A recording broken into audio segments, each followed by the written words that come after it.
Well, good morning, Get Wrecked for Recovery crew. What a great night last night. So I stayed here at the Union Creek Campground, and the camp manager, as soon as I pulled in, I asked him, I was like, hiker biker, he's like, hey man, why don't you just put your tent out up here in my yard? So I was like, okay. So I went up to the camp manager's house and put my tent in the backyard. Had a cool dog named Snickers, a 2-year-old pup, so she kept wanting to bring me sticks and whatnot. But either way, he had made bison burgers, so I got to eat a bison burger, which is nice on this 53-mile stretch of, nothing. And, let me take a shower. Hey, I changed my clothes. Oh, that is getting more and more rare again. But, yeah, just an incredible night. It got really cold last night. So I woke up at like 2 o'clock in the morning, and he also had a hammock hanging up so I didn't have to set my tent up. And I woke up at like 2 o'clock in the morning and it was 40-something degrees. And so I was laying there in the hammock, and so I was like, I'm at least going to set the sleeping pad up and go ahead and get some insulation between me and the ground and the air. And about that time, I heard this whoop, whoop, whoop, whoop, whoop, whoop. And then the whole entire surrounding area lit up with coyotes. I mean, like, there must have been a million. There probably weren't a million. But they were everywhere around me. And I was like, well, now I don't want to get on the ground either. But I was so cold, I just did it. Put the sleeping pad down, blew it up, laid down, and I went to sleep hard. I didn't get up until like 8 o'clock this morning, and I was planning on leaving out of here early. But the good news is it's finally warm, so at least I'm not going out into the cold. And I've got 19 miles to Baker where I'm going to eat lunch, so hopefully it doesn't take me too long to get there. It's mostly downhill all the way. So with that, I love you guys. I'll see you later.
All right, well, coming down the Powder River was just absolutely gorgeous.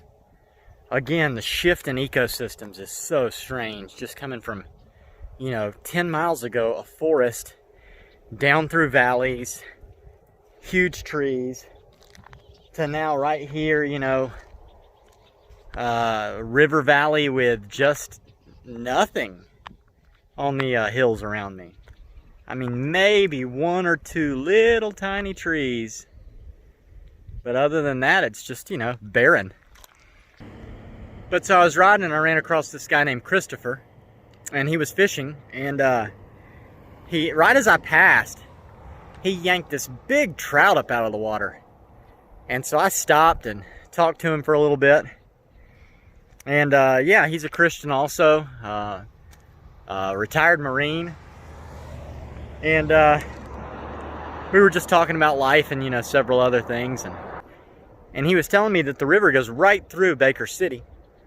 And that I can get a small fishing pole from one of the shops right down there. And right behind the post office is a good fishing spot. It's nice and shady, so that may be where I eat lunch. I don't know if I'm going to be able to fish or not. I'd have to get a fishing license too. But I'm about 5 miles from Baker right now, so not too much farther to go. My song has slowly been changing. Of course, I'm worshiping all day, but here and throughout, I sing other songs. Like, I was all on the DuckTales theme earlier, which is weird. But hey, that's me.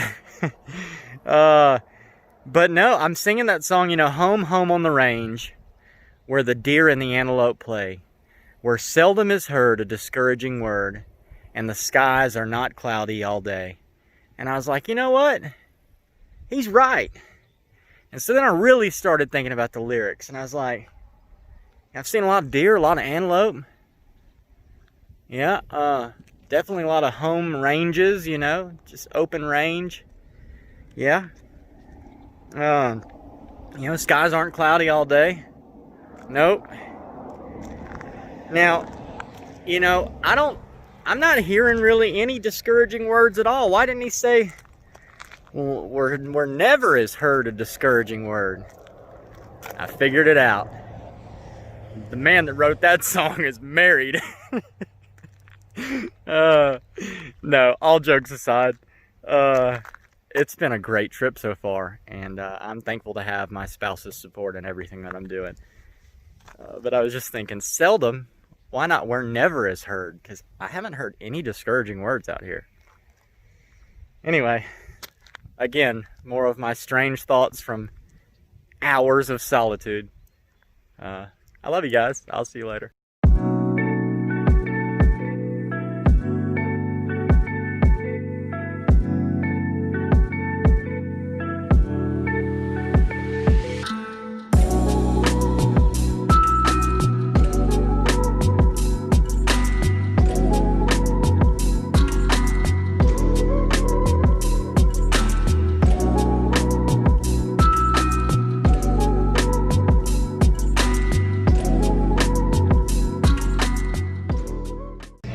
So I stopped here at Paisano's Pizza, and it turns out if you're on a bike, you get a free drink, so good to go. But I went ahead and got the jalapeno-roni, which you know is my favorite. And so I'm gonna eat this pizza, sit here and get yesterday's video cut, edited, and posted. I reached out on Facebook just because I needed some groceries and some lunch, and I've had a couple of people that have donated, Ingo Tophoven and Brandon Van Hook, to the Facebook fundraiser, but it takes like 5 days for Facebook to post it to the bank account, and then it takes a couple days for the bank to post it. And so I was like, well, is there anybody who can Venmo a fella some lunch? And Haley Beeson, Jeff Anderson, and Evan Dial reached out, and you guys provided above and beyond what I needed. But each one of you has a part in a slice of this pizza for my belly today. So thank you so much. Again, I cannot thank you enough. I'm gonna eat. So I'm just sitting here eating my pizza, and Megan Nicole Talbert and Heather Cubitt also donated. I'm weeping. Like, I was not expecting you guys to come through like you have. Thank you. It just keeps happening. Trey Trust just donated $100. Thank you. I am overwhelmed. I'm only halfway through my pizza. I love you guys so much. Thank you for believing in redeeming Eden. Thank you for helping the ride continue.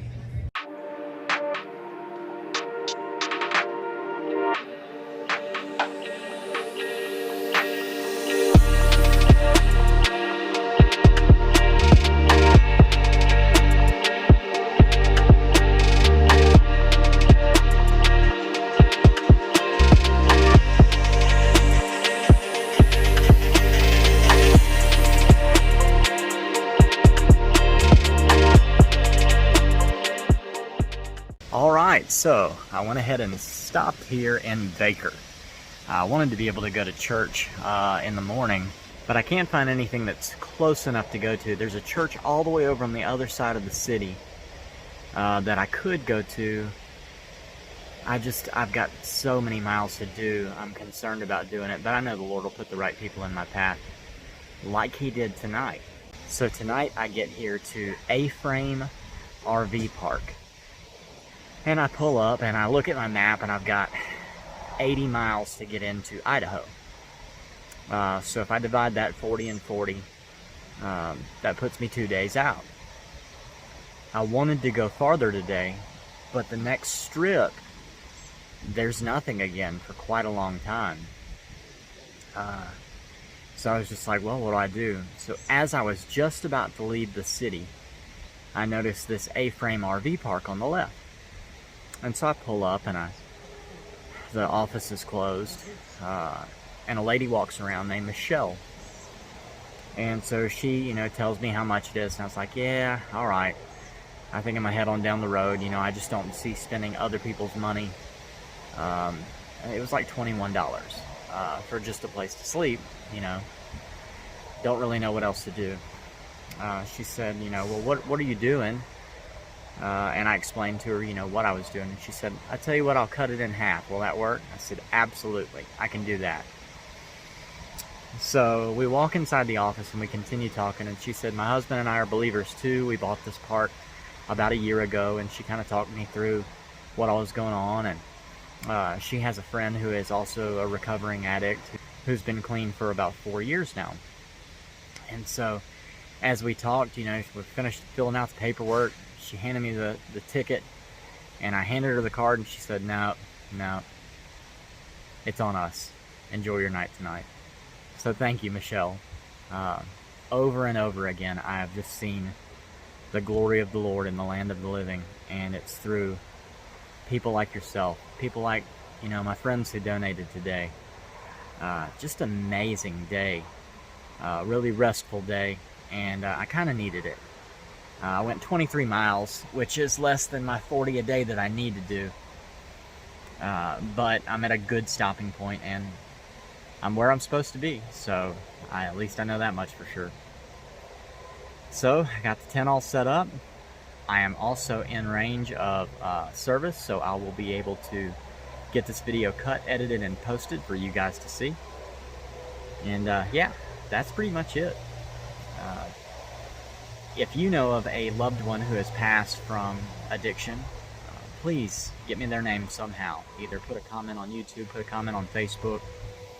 Find me on Facebook, Adam Lineberry, Mobile, Alabama. If you know someone who is actively addicted, share this video with them. Hey, look, I don't want to see anybody else die. And, Jesus has made a way out for us at the cross. If you know anyone who's in recovery, share this with them. We're all in it together. I'd be glad to talk to anybody, that's having an up day or a down day. I have them too. And don't forget, Redeeming Eden is a non-profit ministry through International Gospel Outreach. There's a donation link in the description. You can go there and you have the option to make a one-time donation or a monthly donation to this ministry to keep the ride going. Can't do it without you guys. And again, for all those who donated today, I'm overwhelmed. And thank you so very much.